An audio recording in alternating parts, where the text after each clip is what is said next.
Hey guys, it's Eric Weingarten with Weingarten Racing. It's Saturday, so it's an update video. But you get to there's always something that's happening in the shop, like several things actually. But anyway, that's what this today is. Tomorrow, what I think the video is going to be, which is the tech one, obviously, is back in Dyno Session 2. I tested the Holley 325 and the Motown 4150 manifold, which is also the BMP. And some other manifolds as well. I'm just going to show all those. Those are all completely stock. I'm going to show you those numbers, talk about those and the differences in that and the sizes and whatnot. And that'll be tomorrow's video. Wednesday, I have no idea. Wednesday is actually pretty busy anyway because a lot's going on, which I'll kind of hit on in this video. Anyway, this week, so the Robbins machine, I got that last week, but it got set up this week. Oh man, I'm going to definitely do a video on this on how to cut with these. It's nice. This machine's nice. I'm still trying to look for flaws in any of it. But so far it's cut great valve jobs. It feels different. That's what's weird. You could take a crappy machine, but if you got a good feel for it, you can make it cut beautifully. This one feels different, but it's cutting perfectly. So like for instance, this is an LS9 head. I did the valve job on it. The seats are not the softest by any stretch of imagination. They're pretty hard. On the last machine, it would either do one of the following things. I'd get the tool really sharp. It would cut perfectly round, but it would get chatter. This machine has no chatter. On the last machine, also, if it cut perfectly round, it would have chatter. And if it didn't have chatter, it wouldn't be round. So it was like a fight between the two to get it to work right.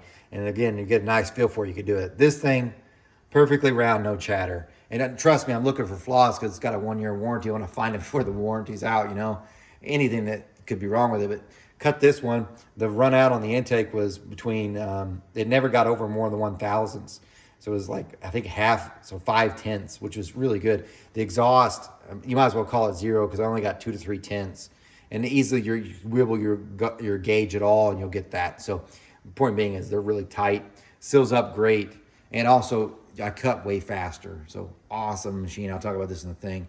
I'm definitely gonna do a video just on this because I think it helped people that are looking for it. Most of my viewers will not appreciate it and I get it. The engine's out of the truck because Keith yesterday was nice enough to pull it out and paint the frame.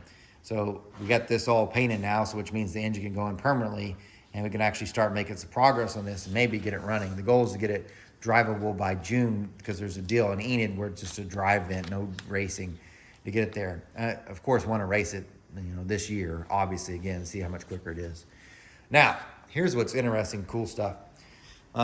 These are an 18X manifold that I just finished porting. I have the 18X heads sitting over here. They're finished, just ready to be assembled. I cannot wait to talk about those heads, which will be a different video altogether anyway, because it's a weird small block Chevy head and it's pretty good. That's nice. They don't make them anymore, by the way. But this is the big thing coming up. So on Thursday or Friday of this week, I'm going to be on the dyno again for a dyno mule session, but a whole brand new thing, which I've only hit on, a big block dyno mule. Now, I'm not giving up the small block dyno mule thing at all. So all I did was I've got stuff to do on it. I've got the heads for it and the shaft rockers, but I'm just going to delay it, you know, a couple weeks before I get back to the small block with the different heads. But a 496 big block Chevy is going to be dyno. We're going to test a whole bunch of different heads. These are Promax 290 oval port heads. I've got a set of 317 to do. We've got Brodix Race Right 270s, Brodix Race Right 294s, AFR Enforcers, I think I'm AFR 265s, and I think we're doing one other cast iron big block head that's been ported. Also 3 different intakes to test on each one. It's gonna be a ton of testing. I'm not even sure if we can get it done in 2 days. We'll get a lot done. I just don't know how much of that will get done. That's gonna be a crazy project coming up and it's gonna be really interesting. And we'll talk more about that in the future videos. But the testing will be taking place on Thursday and Friday. You probably won't hear about some of the results till much later, but that one's gonna be neat. And then there's one more thing, so bear with me just for a sec when I walk out. You gotta see this.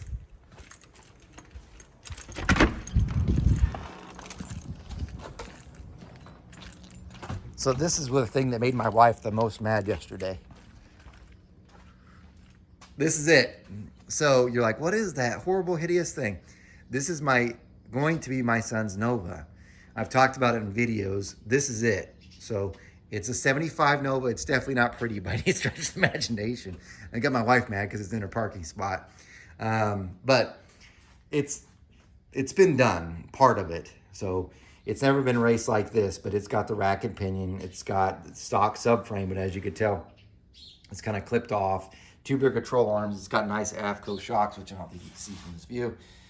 Good stuff, really good stuff. It's nice. The car itself is like hideous, ugly.